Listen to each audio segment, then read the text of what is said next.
ஒரு முறை நாங்க போய் தவறு செய்யறோம், உடனே கையை வெட்டிடுறோம். அப்ப அங்க மனிதாபிமானம் என்ன ஆயிடுச்சு? இதே ஆப்கானிஸ்தான்ல போய் வச்சுக்கல, உங்களுடைய பெண்களுக்கு பர்தா அணிந்து கொண்டு தான் வெளியே செல்ல வேண்டும் என்று ஒரு சட்டம் இருக்கு. இது ஒட்டி மட்டும் அதாவது ஒரு டாபிக், அதாவது இந்த தண்டனைகள்னால் வந்து மனித உரிமை மீறப்படுதுங்கிறாங்க. அதை பற்றி மட்டும் கேளுங்க. பாகிஸ்தான்ல கேட்கணும். சரி, ஒண்ணு. ரெண்டாவது குவைத்துல ஒண்ணு வேற. ரெண்டாவது உங்க அதாவது முஸ்லீம் கண்ட்ரி மொத்தம் 28 32 கிட்ட இருக்கு, சரியா கணக்கு தெரியல, மன்னிச்சுக்கோங்க. 55 முஸ்லீம் நாடு இருக்கு. சரி, ஆனா அந்த கண்ட்ரில ஒருத்தர் ஹெல்ப் பண்ணிக்கிறாங்க உண்மையிலேயே. அதாவது பாகிஸ்தான் இப்ப அணுகுண்டு தயாரிச்சது, அதை ஈரானுக்கு சப்ளை பண்ணிருக்கு. அது வந்து அமெரிக்கா கண்டுபிடிச்சு சொல்ல உண்மை. ஆப்கானிஸ்தானுக்கும் அது உதவி பண்ண தீவிரவாத வழக்க, இந்தியாவிலும் தீவிரவாத வழக்க உதவி பண்ணுது. இப்ப இந்தியாவில காஷ்மீர் இருக்குது.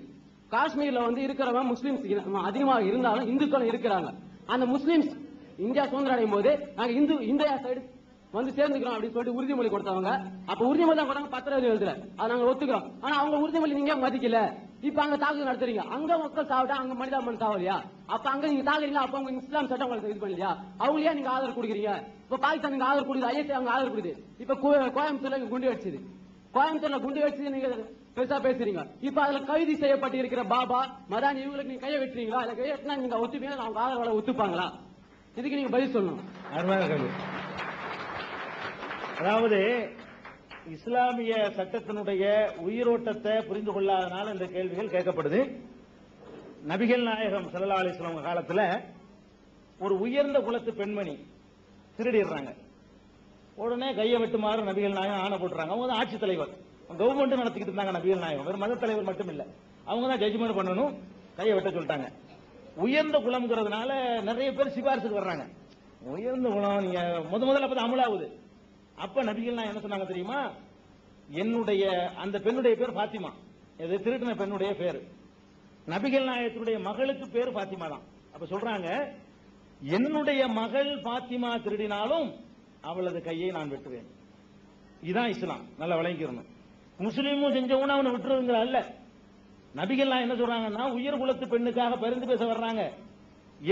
இதற்கு முந்தி உள்ள சமுதாயம் நாசமாக போனது காரணம் என்ன தெரியுமா? தன் இனத்தவர்கள் தவறு செய்யும் பொழுது அவர்களை மன்னித்து விடுவதும், மற்றவர்கள் தவறு செய்யும் பொழுது அவர்களுக்கு மாத்திரம் தண்டனை கொடுப்பதும் தான் முந்தைய சமுதாயங்கள் நாசமா போனதுக்கு காரணம். என் மகளே திருடினாலும் நான் கையை வெட்டுவேன், சட்டத்தின் முன்னாடி எல்லாரும் சமம், இப்படி சொன்னது நபிகள் நாயகம். அதைத்தான் நம்ம பார்க்கணுமே தவிர சில முஸ்லீம் பெயர் வாங்கி சில பேர் செய்யறதெல்லாம் ஒரு ஆதாரமா காட்டக்கூடாது. பாகிஸ்தான் இஸ்லாமிய அத்தாரிட்டியான நாடா?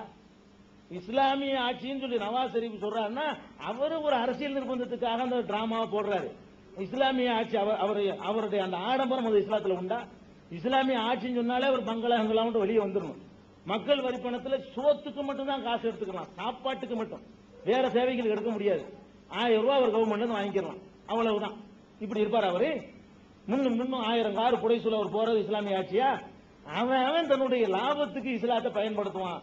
அந்த ஏவுகணை அமெரிக்கா போட்ட உடனே பாகிஸ்தானுக்குள்ளேயும் ஒரு ஏவுகணை விழுது. ஏவுகணை விழுந்தவன என்னடா நம்ம நாட்டுக்குள்ள அமெரிக்கா போட்டானு மக்கள் எல்லாம் கொந்தளிச்சு போய் திரள்றாங்க.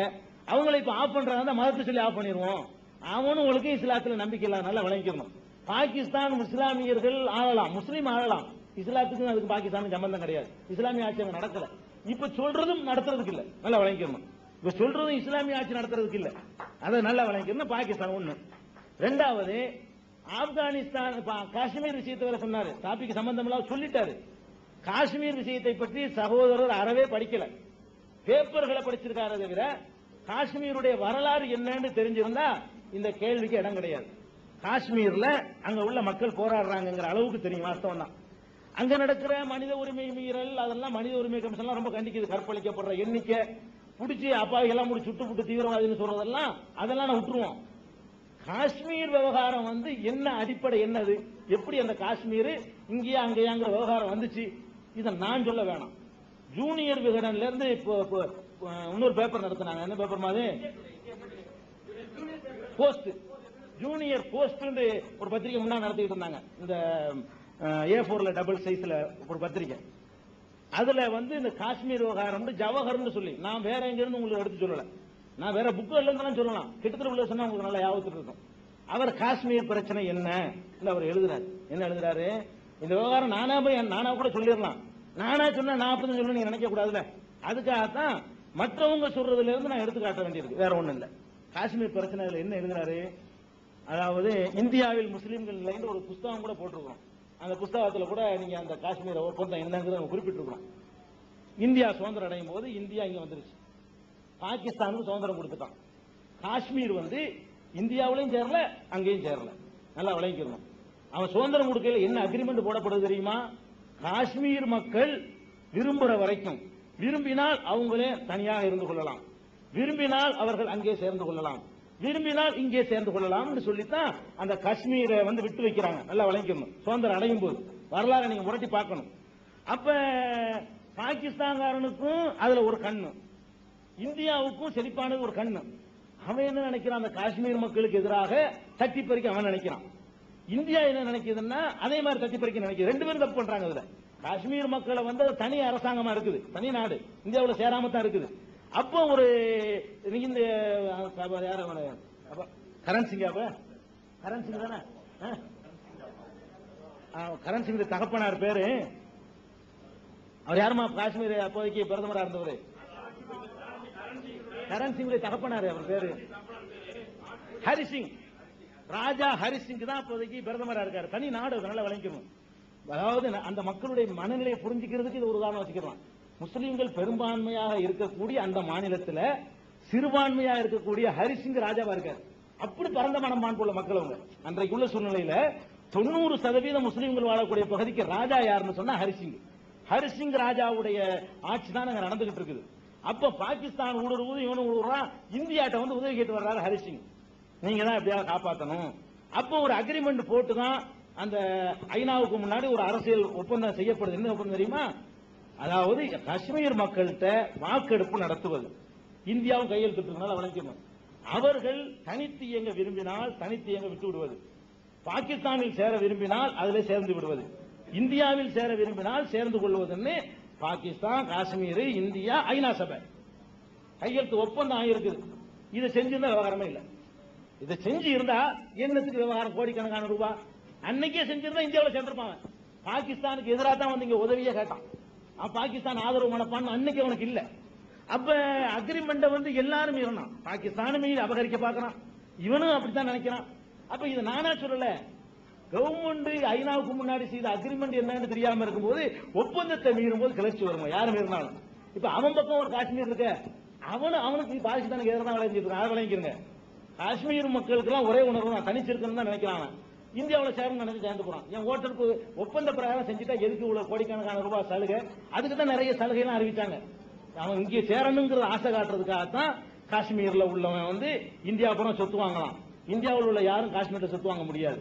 காஷ்மீர்ல உள்ளவனுக்கு வந்து பிரதமர் தான் சொல்லணும்.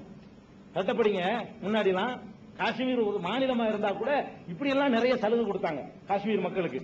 அவங்க இங்கிட்டு இந்த பக்கம் மனசு சாயணுங்கிறதுக்காக வேண்டி. அப்ப அந்த ஒப்பந்தத்தை செயல்படுத்தாத வரலாறு நம்ம மறந்துவிட்டு என்ன நடந்துச்சுன்னு வரலாம, இதை வந்து நம்ம பேசக்கூடாது. நீங்க காஷ்மீர்ல ஐநாவுக்கு முன்னாடி இந்த ஒப்பந்தம் என்னங்கிறத இந்தியாவில் முஸ்லீம்கள் புத்தகம் இருக்கு, நீங்க தொடர்பு பண்ணா நான் ஃப்ரீயா உங்களுக்கு தர்றேன். அந்த ஒப்பந்தத்தை அப்படியே மொழிபெயர்த்து போட்டுருக்கோம். ஐநாவுக்கு முன்னாடி நடந்த அரசு ரெக்கார்டு, இது ஒளிமறைவானது இல்ல. இது நமக்கு தேவையில்லாத விஷயம். இவங்களை பத்தி இருந்தாங்க. இன்னொன்னு நல்லா தெரிஞ்சுக்கிறங்க, ஆப்கானிஸ்தான் காரணம், ஈரான் காரணம், பாகிஸ்தான் காரணம் இஸ்லாத்துக்கு அத்தாரிட்டி கிடையாதுங்க. அவன் இஸ்லாத்தை பேணி இருந்தா நீங்க விவகாரமே கிடையாதுங்க. இஸ்லாம்ங்கிறது குர்ஆன், அதை நல்லா விளங்கிக்கணும். இஸ்லாம்ங்கிறது நபிகள் நாயகம் சொன்னது. அதை எல்லாத்தையும் மீறி நடக்கிற மாதிரி முஸ்லீம்களை மீறி நடக்கலாம். சித்தாந்தத்தை பத்தி மட்டும் தான் நம்ம என்ன செய்யறோம், ஆய்வு பண்ணிக்கிட்டு இருக்கிறோம். அதை விளங்கிக்கிறோன்னு மனித உரிமை விஷயத்தை அவ்வளவுதான். மனித உரிமை வந்து குற்றங்களுக்கு கடும் தண்டனை கொடுத்தால்தான் குற்றம் குறையும். உலகத்திலே குற்றம் குறைவா இருக்கக்கூடிய அதான் டாபிக். சவுதி அரேபியா தான். அவன் முழு இஸ்லாத்தை கடைபிடிக்கல. இந்த குற்றங்களுக்கு தண்டனை கொடுக்கறதுல இஸ்லாத்தை கடைபிடிக்கலாம். மற்ற எல்லாத்திலும் இஸ்லாத்தை கடைபிடிக்கல. தங்க கார்ல போறான், அது இஸ்லாத்துக்கு உடன்பாடு இல்ல.